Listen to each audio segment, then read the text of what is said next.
Good morning students. आज हम लोग सीबीएसई 23 मार्च को होने वाले एग्ज़ाम के लिए लास्ट मिनट रिव्यू का सेकंड क्लास करने जा रहे हैं। और फर्स्ट क्लास हमने हेड सब हेड का फर्स्ट पार्ट देखा था जो उनकी लाइबिलिटी साइड से था। आज हम एसेट साइड्स को देखेंगे कि एसेट साइड में कौन कौन हेड होते हैं और कौन कौन उसके सब हेड होते हैं और उसके अंडर में कौन कौन से अकाउंट्स होते हैं। तो आइए देखते हैं। एसेट साइड फर्स्ट हेड होता है नॉन करेंट एसेट।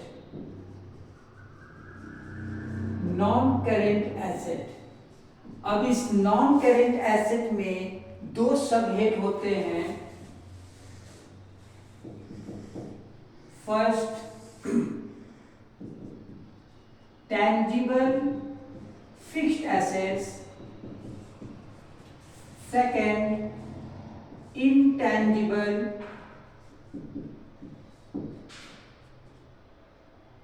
assets। अब टैंजिबल फिक्स्ड एसेट्स में वो सारे एसेट्स जो टैंजिबल हैं, यानी कि जिनको हम छू सकते हैं, टच कर सकते हैं, जिनको हम मूव कर सकते हैं, वो टैंजिबल एसेट्स होते हैं। और सभी स्टूडेंट्स को मालूम है टैंजिबल एसेट्स में machine, furniture, land and building,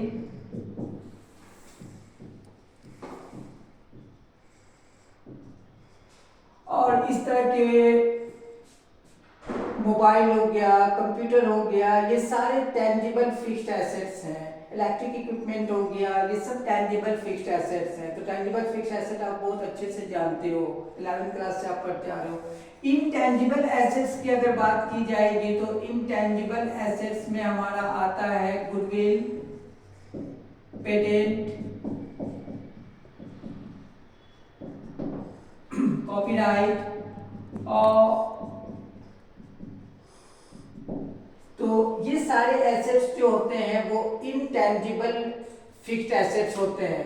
तो अगेन मैं रिपीट कर देता हूँ, हमारा एसेट साइड में मेन हेड होगा non current asset. Non current asset जो मेन हेड है, इसके अंडर में दो सब हेड आएंगे, टैंजिबल फिक्स्ड एसेट और intangible assets. Tangible fixed asset machine हो गया, फर्नीचर हो गया, लैंड एंड बिल्डिंग हो गया, मोटर कार हो गया, कंप्यूटर हो गया, ये सारे टैंजिबल फिक्स्ड एसेट हैं। और इनटैंजिबल फिक्स्ड एसेट, इनटैंजिबल जो कि विजिबल नहीं है, आप हम जिनको छू टच नहीं कर सकते हैं, लेकिन बिजनेस में उनका बहुत बड़ा रोल होता है, उनका मॉनेटरी वैल्यू होता है।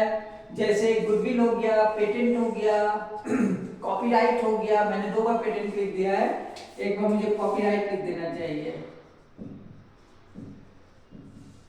अब सेकेंड हेड, एसेट के सेकेंड हेड की अगर बात करेंगे, करंट एसेट्स।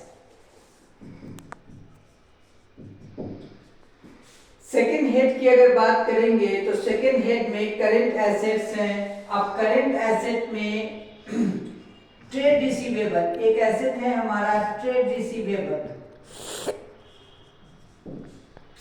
अब करंट एसेट जो हमारा मेन हेड है, उसका एक सब हेड है ट्रेड रिसीवेबल, और इस ट्रेड रिसीवेबल में दो अकाउंट आते हैं, एक बिल्स रिसीवेबल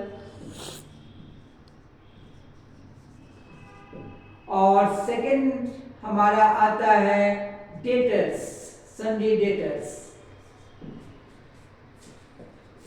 ट्रेड रिसीवेबल के बाद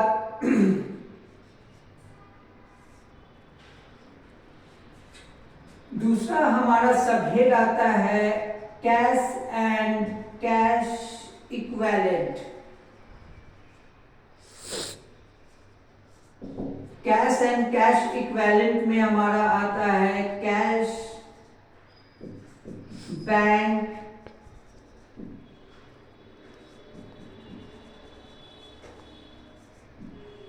करंट इन्वेस्टमेंट,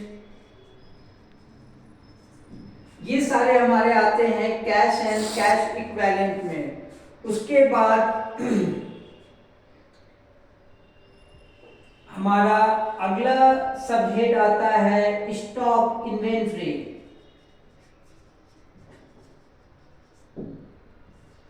अब इन्वेंट्री के अंदर में देखिएगा तो हमारे पास तीन तरह के स्टॉक हो सकते हैं। First, stock of RM raw material, second stock of WIP work in progress, and third stock of finished goods.